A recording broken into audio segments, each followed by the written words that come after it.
Hello and good morning friends, welcome to the CEC EduSec live lecture. Dear friends, we are pleased to announce that very successfully we are running a series on organizational behavior. We have conducted number of lectures under the series and all the lectures are uploaded for you on the YouTube. So dear friends, do watch the lectures and do write to us at info.cc@nic.in. So dear friends, taking the series forward, today we would be talking on one of the most important elements. Emotions are the part of life, but how emotions can be controlled and managed at the workplace is a very important question. So dear friends, taking this lecture forward, we would like to tell you all that to tell you why emotions are required to be controlled at the workplace, we have with us in our studios the most dynamic professor, Dr. Namita Rajput. Dr. Namita Rajput is currently principal in Sri Aurobindo Evening College, University of Delhi. Hello ma'am, welcome to the EduSec lecture. So good morning friends, we have today a very important and pertinent topic which is affecting every part of our life, whether it is an organization or at workplace, that is called emotions. So emotions are the vital element of the humans. So to control them is very pertinent and very important because they are going to affect your efficiency levels, your performance levels. So today's topic is managing emotions at workplace, because we are running with a series of organization behavior. So the all focus would be how to control the emotions at the workplace. So emotions are what? Emotions are strong, positive, negative, temporary feelings that influence your thinking and behavior, such as jealousy, fear, love, joy, grief. It provides us with the knowledge of current emotional condition. It energizes our thought and behavior. So we have seen here the important definition of the emotions, that is they are temporary in nature, and followed by they are the feelings which are influencing our thinking levels also. Sometimes our thoughts are provoked by the emotions, sometimes our thoughts are provoked by the behaviors. So the behavior and the thoughts are the outcomes of the emotions. So emotions are activated by a variety of events. We can choose how we behave, we can control our emotions. So basically there are a lot of events which are happening around in the organizations of today. You know, some feelings are very positive, some feelings are very negative, some feelings are very fearful, some feelings are very thought-provoking. So all these things have to be managed in a very pertinent and a very rational way. Otherwise it is going to affect your behavior at workplace, which is very important part of the organization. Now coming on to a very important aspect, that how the behavior is influenced by activating events. For this we have a very important slide in front of you. The first is the activating events, and you can see a blue arrow. It leads to the feelings. Now feelings could be irrational thinking, it could be rational thinking. So whatever you think, you behave. So final outcome is the behavior. So this is the outflow and the workflow of the emotions and how they are controlled in this way. So again, there is an activating event. An event could be a death of anyone, a sickness of anyone, or your boss is behaving in a very negative way, or your boss is behaving in a very positive way. In either ways, it is going to change the thinking levels of an individual, which leads to thinking in your mind. There is a thought-provoking events which take place in your mind. Sometimes the people are very positive, so they take everything in a positive perspective, whereas certain people have a negative connotation, so they always take the things in a negative perspective. The final outcome is the behavior. So finally what you see is the behavior, which is straight an outcome of some event which triggers the emotions and which leads to a thinking level and which leads to the behavior. Now, achieving the emotional balance is the most important part of the organizations of today. And of course, it is a daily challenge as well. Achieving success in the complex times, emotions balance has never been more important. We need to able to think and feel simultaneously. The choices are made by the heads, that is the reason and the logic, of the hearts, that is the feelings and the cares. So here we have two outcomes of this. One, that you start behaving in a very logical manner. Now when it comes to the logical manner, you always think that your behavior must be backed by a certain logic. Like if you're doing something, you must have a complete logic behind it so that nobody questions your behavior, followed by your heart. Some people follow the head, some people follow the heart. But as far as the organizations are concerned, there has to be a judicious balance between the two, and more or less you have to give priority to the head, that is the feelings which are backed by the logic and which are backed by a complete reason, which is is again a valid reason not to settle the personal scores in any manner. Now, of course, we are individuals and we take care of our feelings, and it is mainly influenced by the heart, which should not be there when it comes to the organization behavior, because in the organization behavior you have to be little judgmental, you have to be very rational in your thinking, paramounts, and so overall you have to follow the head, that is, all the decisions which you take must be followed by a logical thinking and the logical thoughts. Now, coming on to another part, that is how to achieve the emotional balance, which is a daily challenge. The leaders tackle the emotional balance breed, that is the fear, confusion, anger and sadness, now seeing enormous difference in the expressions of emotions. Now, we have a variety of emotions in front of us, that is, sometimes we feel sad, sometimes we are confused, sometimes the fear surrounds us, sometimes we feel anger, sometimes we are jealous, sometimes we are sad. So you can see a variety of the emotions as a part of the human life. So you have to be very particular in seeing all of these emotions in the right perspective, followed by right thinking process and the right thought process. Now, coming on to the achieving of the emotional balance, a daily challenge, again, people are more likely to drive aggressively. Sometimes they misbehave during the flights. It becomes abusive when you are unhappy and with the service, and of course the experience emotional pain because of the disagreeable bosses. So we can see here a lot of situations and a lot of examples which leads us to think that we are human beings and we cannot be a static, we cannot have a static aspect in terms of our emotions. For example, you are taking a flight to some country or to within India, for example. So, if you are unhappy with the service, you start behaving in a very aggressive manner, you start abusing people. So, these are the emotional outcomes of an individual, because he is not getting what he is supposed to get in that organization. And sometimes you experience the same kind of emotions when you are talking about your bosses. Your bosses are behaving in a very bossy manner, they are bullying you, etc. So there is an emotional pain all around, and because of that emotional pain, you start behaving in a very different way which you should not be behaving. So this is all, you have to control your emotions, you have to make a very balance between your professional life and your personal life, and you have to control the emotions in a very strategic manner, because they have a straight spillover onto your performance and onto your work. Now, taking it forward, what is emotional competence? IQ is not the only factor that predicts the success. The human character that makes up the emotional competence, that is the personal competence and the social competence. Now here we are giving a lot of importance to the emotional IQ, that is the emotional competence of an individual. Some people are so strong that no situation can actually perturb them and disturb them, and they are balanced all around.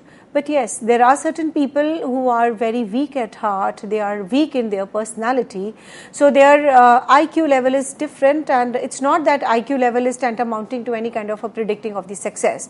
Even the people with the less IQ but with more of emotional competence can success the world, and they can achieve the success, and success has no limits for them, sky is the limit for them. So here we have to give a lot of importance to two aspects. One, the emotional competence is required at all levels to achieve the success in the corporate life, because you have to be very judgmental, crucial on certain aspects when the emotions are concerned.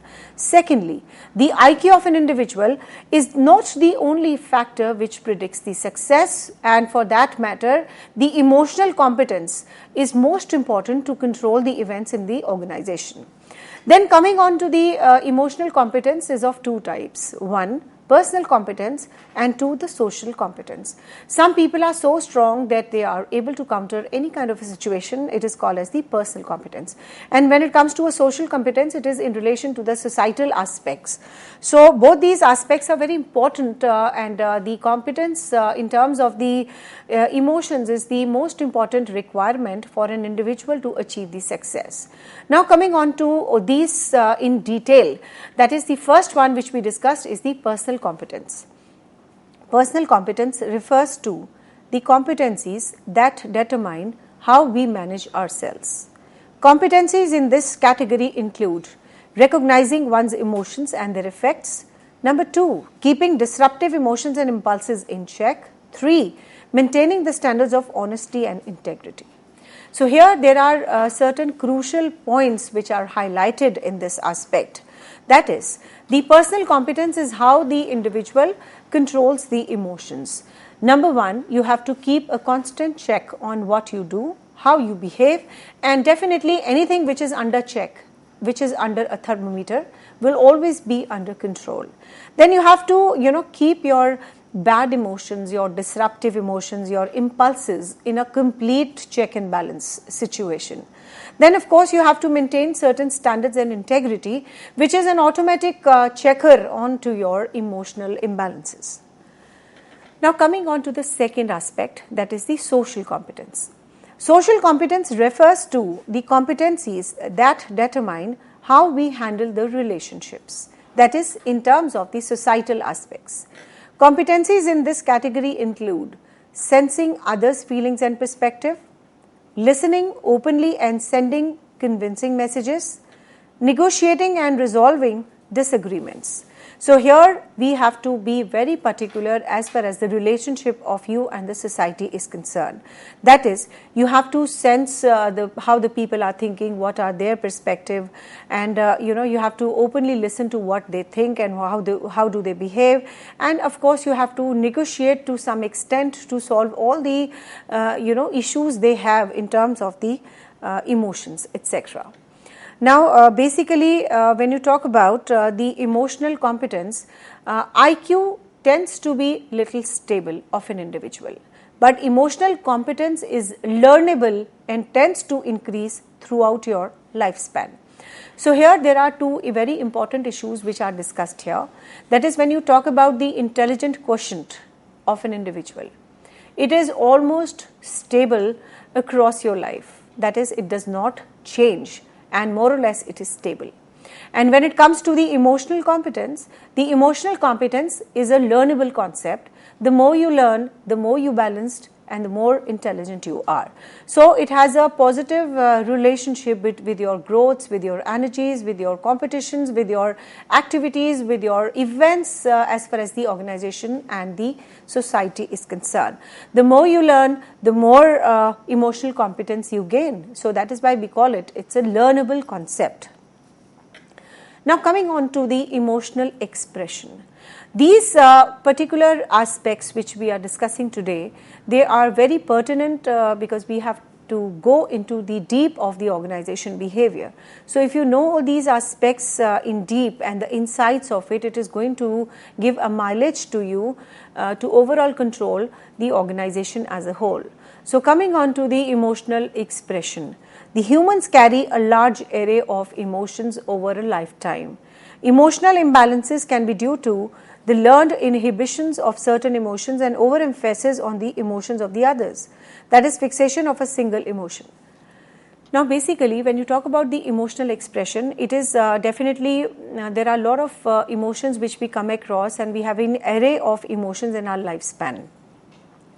Any kind of imbalance in terms of the emotional imbalances, it can be because of you're giving a lot of importance to one emotion and not giving importance to the other emotion, and you are fixing a single emotion at a point of time.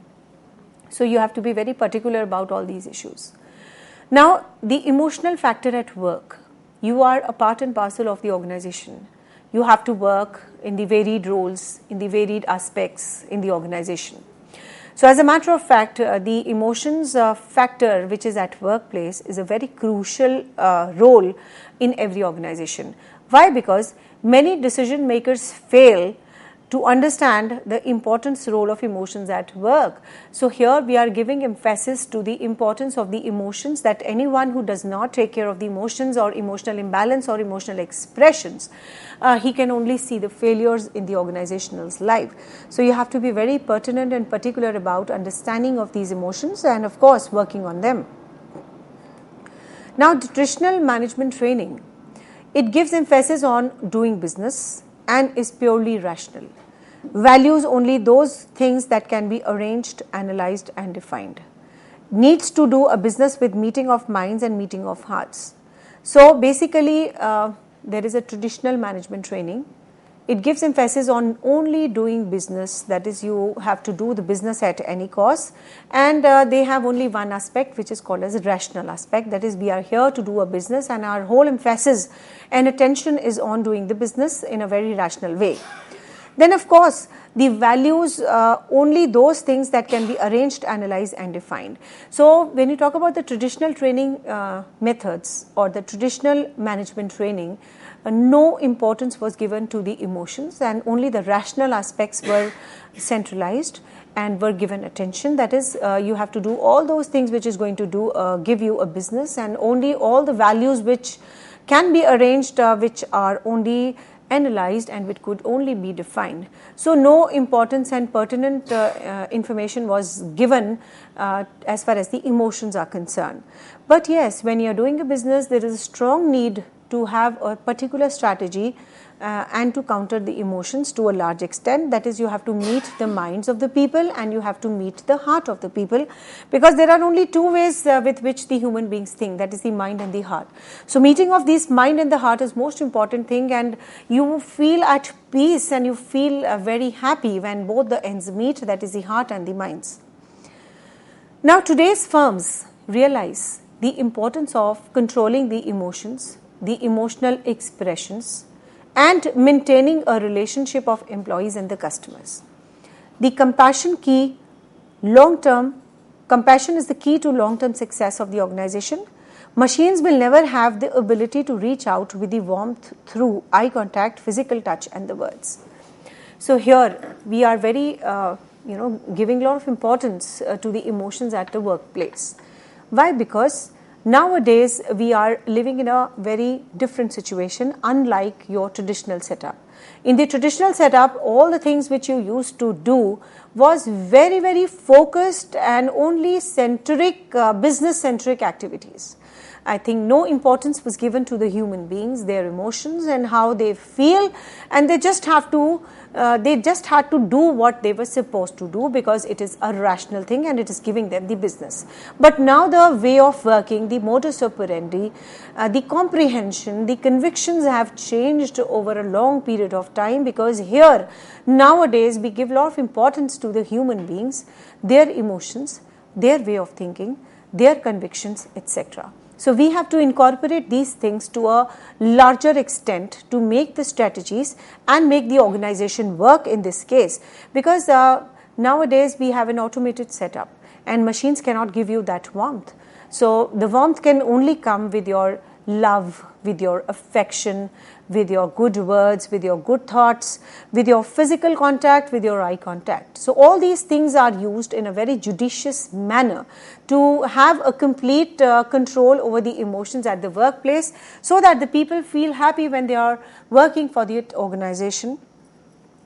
All our technology is underutilized and will remain so until we put the emotions of doing business onto a parity with the logical and the rational aspects of the performance.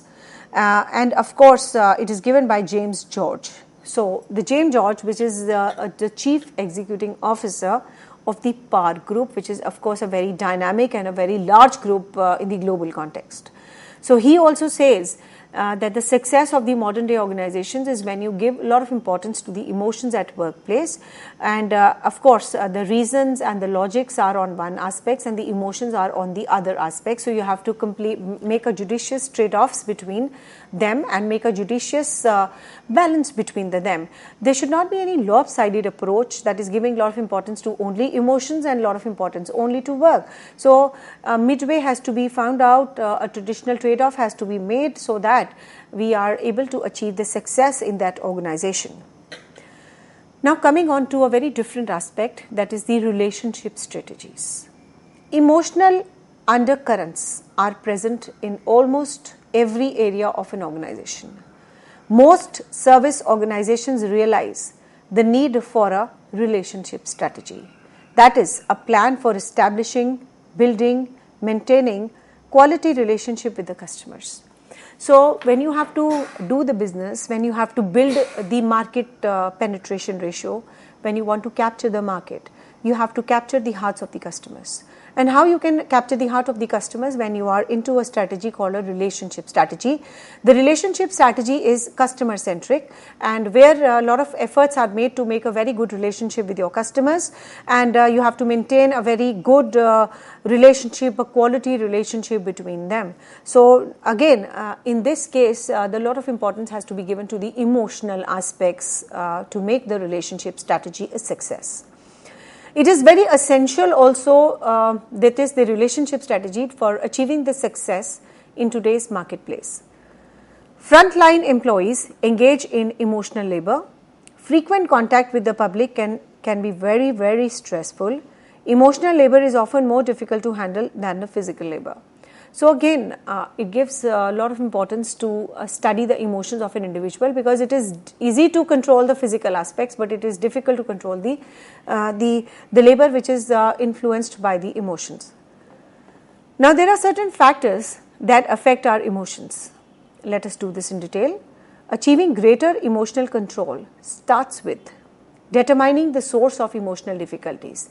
That is, most of the importance has to be given to understand that from where the problem is arising. That is the emotional imbalance genesis. Once you understand the genesis of the emotions, the second aspect is studying the factors that influence the emotional development, that is temperature, unconscious influence, cultural conditioning. So you have to find out the problems, that is the sources or the genesis of the problem, and then you have to understand the factors which is increasing this emotional development. That is, either the temperament of the people is bad, or say some unconscious influences are there in the organization, and sometimes there is a cultural conditioning also which is giving you a lot of stress. So coming on to the details of all the three, the first is the temperament. It refers to an individual style and frequency of expressing the needs and emotions. Both are biological and genetically based. So as a matter of fact, all the individuals in this world, they are having a very particular and a typical temperament. No two individuals can have the same temperament. We have to adjust to some levels. The other person will also to adjust to certain levels to exist in the same organization. So here you have to be very particular in, some people are very frequent in expressing their needs and emotions, and all the time they are into it, and they are the full timers in this case. And the second is that whatever emotions or whatever temperament you show, it is all biological and temperamental, and it is genetically based. Some people, when you start living with them, and then you would understand if they are speaking on the top of their voice, that is, they are not showing their anger, but that is their temperament. That is to raise their voice and then to address their issues. So when you start living with them, when you start working with them, and when you have the same culture all around, then you start understanding what kind of an individuals are there. So temperament plays a very vital role in determining the emotions and emotional developments in that organization. Now there are certain characteristics, that is they are present from the birth itself, that is genetically, and remain stable over the time. That is, if the father is very short tempered, it comes on to the son, then again it comes on to the son, so it cannot be changed. The second is that developed based on the emotions that take place during the life. The people were very good in one point of time, but because of certain incidents in their life, they have become very aggressive or very bad in their emotions, etc. And of course, when you gain age, your temperaments keep changing. When you are at young, your temperaments could be aggressive, it could be very fast, and as and when you gain age, it becomes docile, it becomes very soft, and there's a lot of compassion and love in your temperament. So it is definitely, personality is definitely influenced by the interactions with the environment. If you get good environment, definitely you're going to show your best. If you do not get the good environment, you're definitely going to show the bad temperament in that case. So it is definitely an interplay between your individual emotions and the environment. Now coming on to the unconscious influences. This is also one of the prime factor which is going to influence the emotional setup. Unconscious mind is a vast storehouse of forgotten memories, desires, ideas, and frustrations. And it can have a very powerful influence on the behavior. Unconsciousness influences the conscious decision making. Childhood exposure can cause an emotions out of proportion to a current situation. So there are certain unconscious influences which we counter in everyday life of an individual. For example, the child who has suffered the child abuse in his childhood, this is going to have a very important spillover onto his personality in rest of his life. Some people who are acid victims, rape victims, they will always have those kind of influences onto their rest of the life. So it is very, very natural that these are hidden emotions, they are unconscious emotions which are going to be with us till our death. So they are also going to impact your organization behavior, your way of working, your performance levels. So that is why we say that these are the unconscious influences, but they are definitely going to influence your conscious decisions in the organization. So we have to understand this and we have to come out of it, and there are certain psychological factors which have to be countered with the help of certain psychologists and certain psychiatrist help is required in this regard. Next is your transactional analysis, that is the TA. The unconscious childhood memories can bring out emotions. The brain acts like a 2-track stereo tape recorder that records the events and feelings associated with the events. It is incorporated into many corporate training programs. So you have to understand that how your personality is built, and transaction analysis is always focused around how an individual is built up, how his qualities are built up, how his emotions are built up, because it is basically the unconscious childhood memories which is going to impact your emotions. Now coming on to the third factor, that is the cultural conditioning. The culture is what we see and hear, so often it becomes a reality. It shapes nearly every aspect of our behavior and the mental process. Now, for example, you are born in a family, in a Brahmin family, so all the time you will have this kind of a convention and this kind of a practice that you are not going to have any kind of a non-vegetarian food because the culture prohibits you to take that. So all the kind of culture, like certain events are considered good in one culture and certain are not considered good in one culture. Like Americans, they call every individual by name, whether he's an 80-year-old man or a 60-year-old man. But yes, in India we have a different aspects and culture altogether. We have to address our elders as sir or ma'am because we are giving a respectful attitude to them. So these kind of a cultural conditioning, they also impact our way of working, and of course our the whole life is built around and it conditions our organization behavior also. Thank you so much.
So coming on to the important roles of emotions which they play in the modern contemporary world of today. It is very important to remain open to the full range of emotions that influence our thinking and behavior. We should not be closed on these aspects. Emotional undercurrents are present in every aspect of our work. Separating our mental and emotional energies at work is very difficult because they are so intertwined. So here we are giving importance to an individual who has an emotional outcome. So as a matter of fact, we should come out with all the important emotions, what we are feeling, and we should be open about it, because unless and until we have the emotional outcomes, we will not be able to work effectively, because they are going to constantly nag your mind and brain, and you will not be able to show your performance levels to a greater extent. And as a matter of fact, you have to cope with your anger, you have to cope with the other aspects to control the emotional aspects. So let us do this in detail. Anger is the thought. It is a feeling. It is a physical reaction and action that results from unacceptable behavior of others. Anger often triggers hostility. That is, you start hating somebody if you are in a constant state of anger. Then you should be learned to deal with the anger. And this is a key to all kind of healthy relationships, the physical and the mental health. So here we talk about that anger is a kind of a feeling that you're always negative about something and you're always aggressive about something, and the overall results of anger is that you become hostile, because the anger, it triggers the hostility, and in that state of mind you will start hating an individual and you will never love his work even though he is efficient in his work. Then followed by that, you should be learned to deal with the anger. And in terms of dealing with the anger, you should be talking about, if you're able to deal with the anger, you will be having the healthy relationships and the physical and the mental health of the individuals. Anger can take control of people and cause them to make poor decisions. Learning to deal with anger and anger of others is a sophisticated and a mature skill people should learn. Now, as a matter of fact, the most damaging aspect of the organization is anger. It can deteriorate, it can jeopardize any kind of performance of an individual, because when you are in a state of anger, you are not rational, your thinking goes hayway and you do not behave in a way you should be behaving in that way. So in that case, controlling the anger is the most important and the pertinent issue which you have to understand. And as a matter of fact, how to deal with the anger is definitely a very sophisticated task, and only the skilled people or the good people should learn to do with it. You have to reduce your anxiety levels, like you have to control a lot of whenever some important works comes, you start having anxiety attacks can really bother you to a greater extent, and it should be controlled in any way, otherwise it is going to affect your stress levels, and if the stress level goes high, your performance goes down, etc. And as a matter of fact, you should be able to improve the communication by letting the other people know exactly how you feel. So the physical outflow of your emotions is important, and if you keep the things to your heart, to your mind, you will be disturbed, and others will also not come to know that you're unhappy because you are concealing your feelings. So you should never conceal your feelings. You should be making them out of your heart and brain, and you should never you should always disclose them to the larger extent in the public domain, so that the things can work out accordingly. So managing of your anger is most important. The first step, how to control the anger, is called as the anger management. So how do we do it? First, how often do you get angry each day? You have to question yourself. You have to monitor your anger levels. So first thing you have to question yourself is, how often do you get angry each day? What are the causes of irritation in your life? How upsetting is each episode of anger? How well do you manage each episode? So these are the 4 important steps when you talk about the anger management. That is, you have to ask yourself a question, that is, on what situations do you get angry? How many times you get angry? What are the factors which triggers you towards the anger? And how well you are able to manage those anger episodes. So if you are able to do that, you will be able to control the anger. And in terms of controlling your anger management, you must maintain a diary. Use of a diary or a journal to determine the impact of anger in your life. That is, you have to record the sources of irritation and the feelings that are at the surface. You have to record the behavior you display when angry. People who monitor their behavior carefully sees the positive results. Then the effective ways to express your anger. Buddha says you will not be punished for your anger. You will be punished by your anger. That is, you have to understand this way, that if you get angry, so that anger is going to make your mental, physical health bad. So as a matter of fact, you will not be punished for your anger, but anger is going to punish you in terms of giving you some physical stress, some kind of mental stress, and whole body will be under stress, and you will not be able to work as efficiently as you would be without anger. Then expressing anger can be therapeutic. That is, if you keep the things to yourself, you feel a miserable condition, a very painful condition. But yes, if you express yourself, this is definitely therapeutic, and in terms of the medical aspects, you'll be able to control it. Many people are unsure about the best ways to self-disclose this emotion. Then appropriate expression improves the chances of accurate reception and the responses. And then of course the effective ways to express your anger is the strategies. You have to avoid reacting in a manner that could be seen as emotionally unstable. Do not make accusations or attempt to fix the blame. That is, you have to avoid, you have to stop blaming the people that I get anger because of him. You have to avoid certain circumstances. You have to skip certain circumstances. You have to be very stable in your approach. So now coming on to the strategies, that is how to control the anger. The first is you have to express your feelings in a very timely manner. If you come out and there's an emotional outburst, then the more stable and quickly you will be. You have to be very specific as you describe the factors that triggered your anger, and can be very clear about the resolutions you are seeking. Now coming on to a very important issue, that is learning to develop respectfully. Relationships at work is perhaps the most important work-related skill we can develop. So you have to be very pertinent in this regard. You have to be very careful in this regard, that you have to build a relationship which is definitely influenced and backed by the skill to control the anger. How can you handle the angers of the other people? This is also important. One phase is that you are able to control yourself by monitoring and by understanding yourself very nicely and putting a check on you that is only you can manage yourself. And of course, when it comes to dealing with the angers of the others, these are the following issues which we have to deal here. Dealing with other people anger may also be very difficult in terms of the human relationship challenge. Learned skills can be applied to any situations where anger is a threat to a relationship. Recognize and accept the other person's anger is the first issue. That is, you have to actually understand why this person is under anger. Then you have to encourage the angry people to vent out the feelings. Unless and until he vent out the feelings, he will be again in a state of a deep stress, which is not at all good. Then do not respond to any angry person with anger.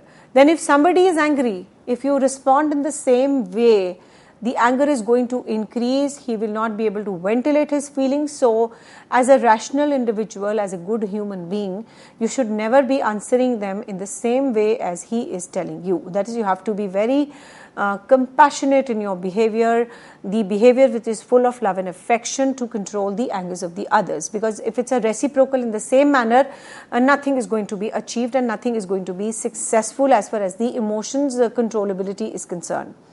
Then you have to give an angry person a feedback when he is in a state of simplicity, stability. Because you have to see the TPO, that is the time, place, opportunity, to tell an individual that this is not good and this is good. If the person is already in a state of an anger and you start nagging that individual that yes, you should not be doing this, or you start teaching him a lesson at that time, he will not understand and he will not listen to you. So you have to wait for a right time, place and opportunity to tell him that yes, this anger is not at all good. Then coming on to violence in the workplaces. Ranked as the number one concern by the security officials. Workplace murder is the second leading cause of death on the job. Fear of workplace violence reduces the productivity. So you have to control the violence in the workplace at any cost. And of course, this is one of the prime cause for all the security officials, and it can also lead to death. Then it can also lead to reduced productivity. So to the best possible extent, this kind of a violence should be avoided in the workplaces. Workplace violence encompasses a wide range of the behavior, including hostile remarks, intimidation through stalking, physical assaults, threatening on the phone calls, and homicides.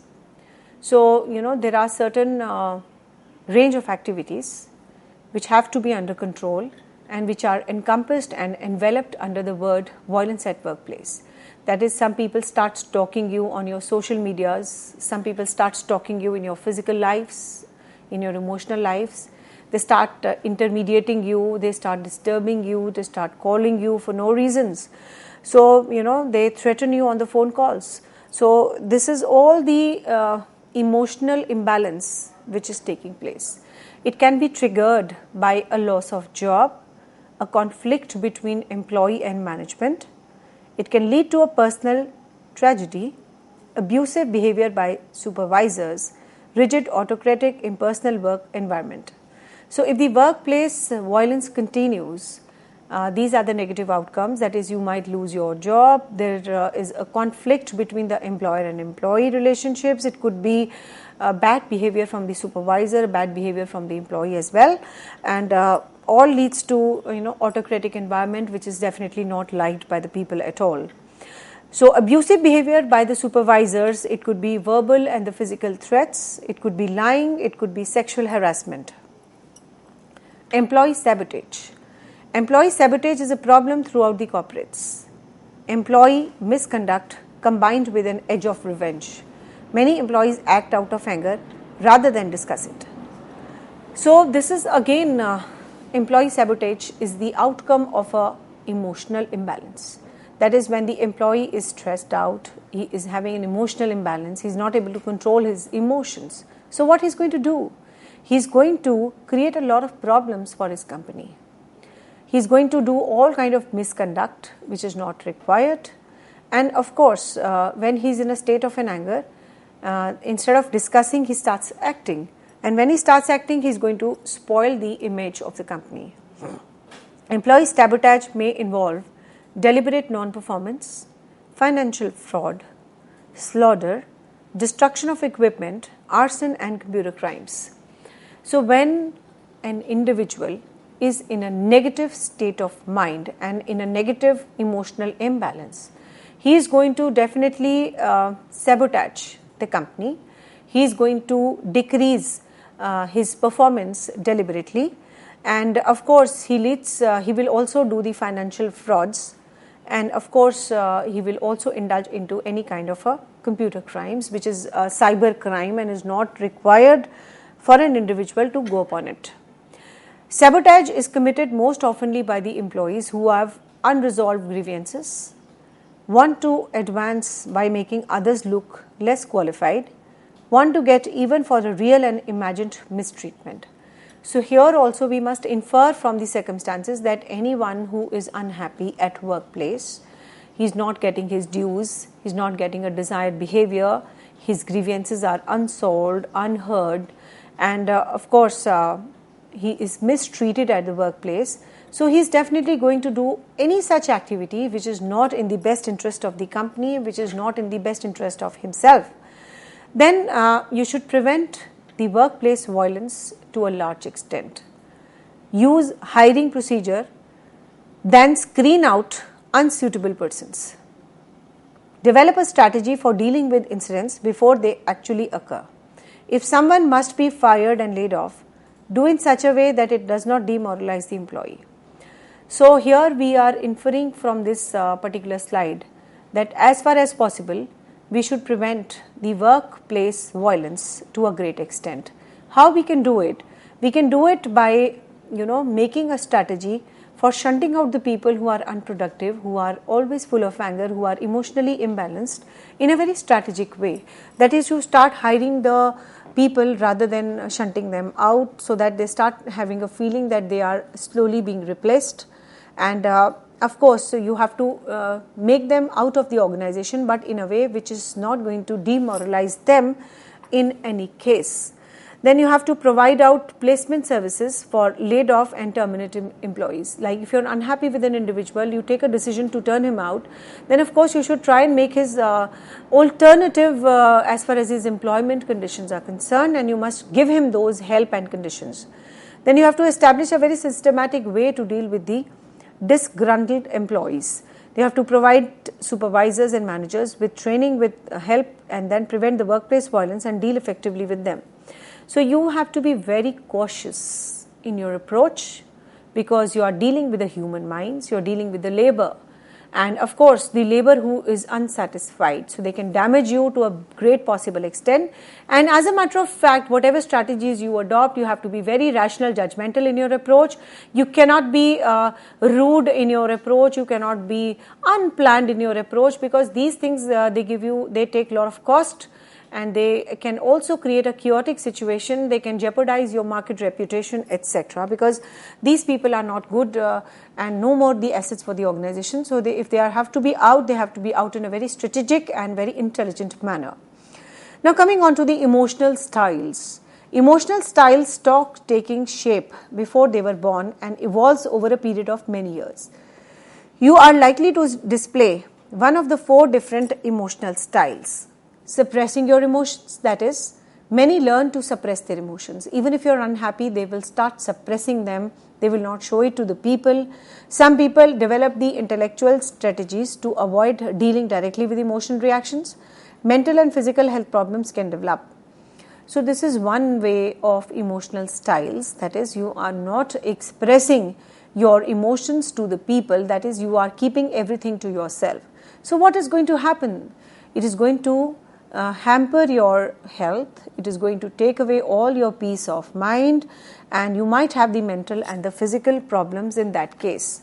And the problems can be suppressed emotions, that is, you can get headaches, you can have the asthma, you can also get a back pain, and of course you can get a cardiovascular difficulties in this regard. Then you have to capitalizing your emotions. People see themselves as helpless, victims of feelings that they cannot control. Responsibility for a problem assigned to an external cause, while people suffers in a silence. Often overly concerned about the attitudes and the emotions of the others. So frequently displays the lack of emotional control, that is the use of foul language, flared tempers, raised voices, teary eyes. So quick way to damage one's image at work. So over expressing your emotions is the second style. The first one was suppressing, and we have seen the cause and effect relationship of this. Now we are talking about the over expressing of your emotions. That is, write down rather than express emotions. Use a journal and write and throw back the paper away. You have to release the toxic feelings. You have to prepare to deal constructively with the situation. You have to accommodate your emotions. Accommodating means that a person is unwilling to recognize and accept and experience the emotions. You have to attempt to react in the ways appropriate in a situation. Then integrate one's feeling and thinking process. Think before you act, point of view. So here we have talked about the accommodation of the other feelings, and you can do that by thinking before you act, point of view, which is again very important. Then of course coming on to a gender differentiation as far as the emotional style is concerned. Men and women often have a different emotion style. Women see men are too rational and insensitive, and men see women are too emotional and very sensitive. The gender differences can be attributed to early learning, conditioning, expectation of the family, and importance of every person respect the other person's styles. So we have seen in India that we have a stereotype role for men and women. Men are there to earn and be outside the home and are less emotional. The female is considered to be a caretaker of the house. Even if she is working, she cannot avoid the household duties, etc. So she is supposed to have a lot of expectations I mean, she has to fulfill the expectations, a lot of expectations of the family, and there's no excuse in this regard. So definitely because of this, the emotional styles of the men and the women would be different. Then you have to have a strategies for achieving the emotional control. We have a certain amount of each energy every day. That is the mental, emotional, physical. We can learn to discipline the mind, to banish the thoughts that waste our energy. Identifying your emotional patterns. Taking time to study emotional patterns helps to predict or anticipate an emotional response. You have to record them in a journal. You have to set quiet time to reflect on your emotional patterns. You have to make a chart of your emotions throughout the day. You have to repeat the process over several days. So basically you have to identify your emotional patterns, and to understand your emotional patterns you have to maintain a diary, and you have to fulfill all the requirements in terms of writing your emotions, that how did you behave in X manner and how you behave in a Y day, Y situation, etc. And you have to keep repeating the process of this kind of every day. Then is fine tuning your emotional style. After identifying the emotions patterns, you want to change and consider ways to fine tune your emotional style. There are 4 things you can do it. The first is taking responsibility for your emotions. How you view your emotional difficulties will have a different impact on how you deal with them. Put your problems in a proper perspective. When faced with unpleasant events, pause and ask, is this problem worth getting upset about it? You have to take steps to move beyond the negative emotions such as envy, anger, jealousy, hatred, etc. And when the anger dominates your life, the therapy, counseling and membership in support of a group may provide a relief to you. Then you have to give a feelings of some kind of an exercise. That is, feelings have a meaning as they are expressed in action.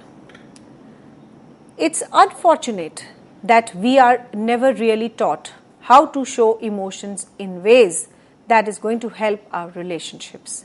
Instead, we are usually told what you should not do.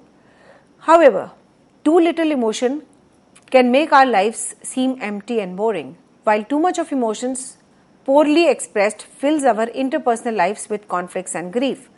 Within a reason, some kind of a balance in the expression and emotion seems to be called for is given by Gerard Egan. So he has given a very important message. That is, when we are in a state of emotions, emotional outflow, we are never taught the manner in which we are going to express that emotion.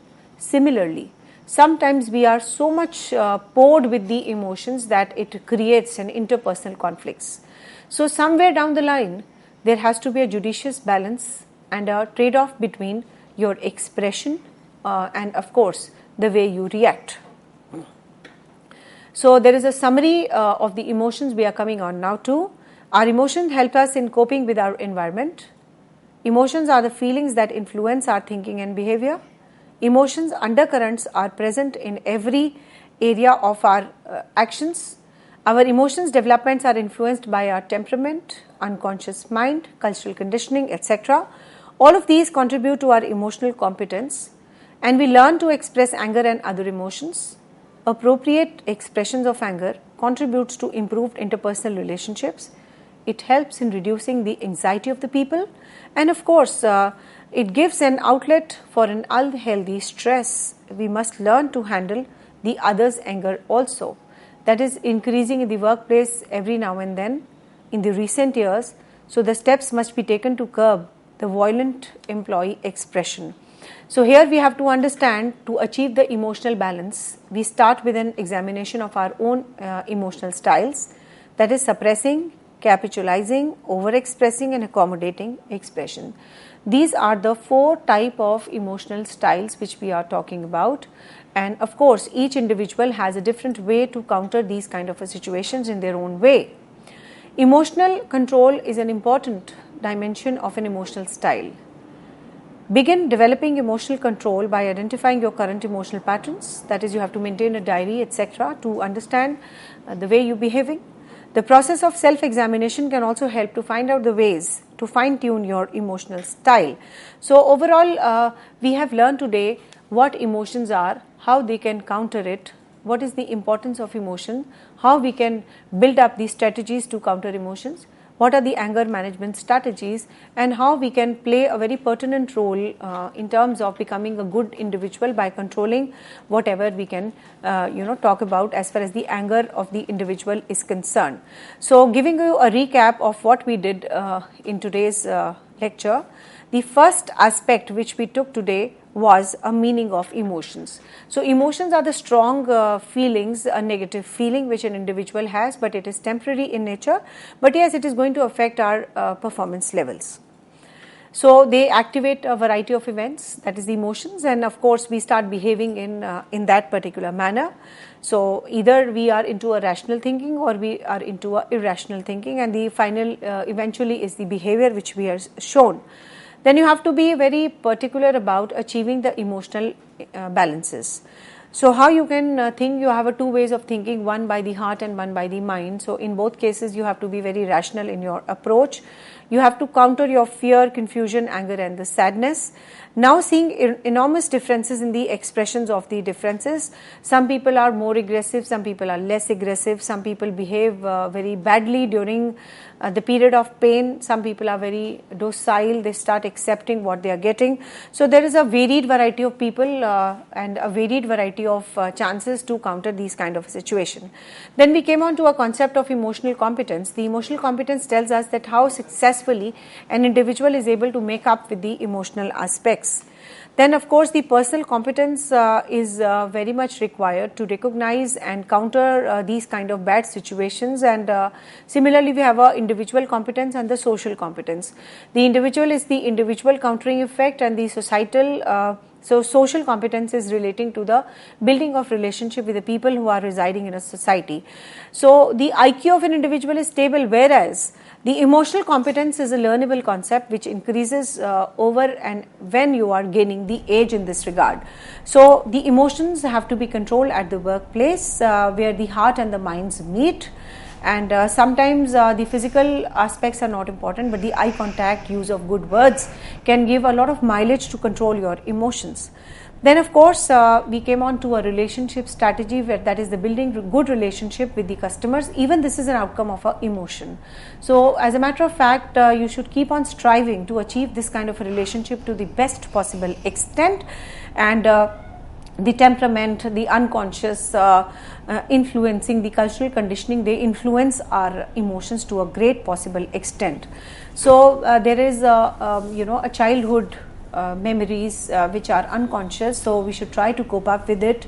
There's a culture, so there has to be a cultural conditioning of your mind, and you can use these things to control the emotions. Then you have to control your anger first and the angers of the others first, to make your organization a better organization which is not full of anger, wrong environment, uncongenial environment, but we should try to control the angers of yourself and the others to make that place a very beautiful place to work.